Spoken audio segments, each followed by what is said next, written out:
এক টুকরো কেক যেন শেষ পর্যন্ত ভাঙল ২৫ বছরের দাম্পত্য জীবন। সম্প্রতি এমনই এক ঘটনা ঘটেছে যুক্তরাষ্ট্রে।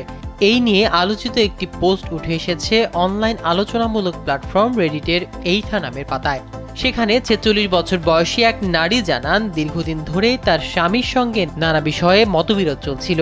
বিবাহ বার্ষিকীতে সম্পর্ক ঠিক রাখার উদ্দেশ্যে তার স্বামী একটি সফরের আয়োজন করেন, কিন্তু তিনি এমন একটি হোটেল বেছে নেন যেখানে যাওয়ার বিষয়ে তারা আগে থেকেই একমত হয়েছিলেন যে সেখানে কখনোই যাবেন না। তবুও স্ত্রী ইতিবাচক মনোভাব বজায় রাখার চেষ্টা করেন। স্যান্ডেলিনা সো, রূপচর্চায় আভিজাত্য। হোটেলে পৌঁছেই স্বামীর রূঢ় আচরণ শুরু হয়। স্ত্রী রাতের খাবার ও একটি চিজ কেক অর্ডার করেন। তিনি নিজের অংশের কেক ফ্রিজে রেখে দেন পরে খাওয়ার জন্য, কিন্তু সকালে দেখেন সেটিও নেই। স্বামী প্রথমে অস্বীকার করলেও পরে স্বীকার করেন তিনি কেকটি খেয়েছেন। নারী জানান, এই ঘটনাটি আসলে তাদের সম্পর্কের বৃহত্তর সমস্যার প্রতিফলন। তার মতে, স্বামী সব সময় নিজের ইচ্ছে মতো চলছেন।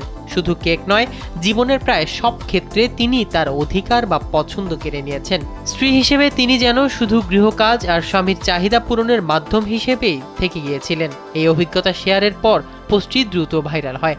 সামাজিক যোগাযোগ ব্যবহারকারী হাজার হাজার মানুষ ওই নারীর সিদ্ধান্তের পক্ষে মত দিয়ে মন্তব্য করেছেন যে সম্পর্কের মধ্যে সম্মান ও সমান অংশীদারিত্ব না থাকলে এমন বিচ্ছেদই স্বাভাবিক পরিণতি।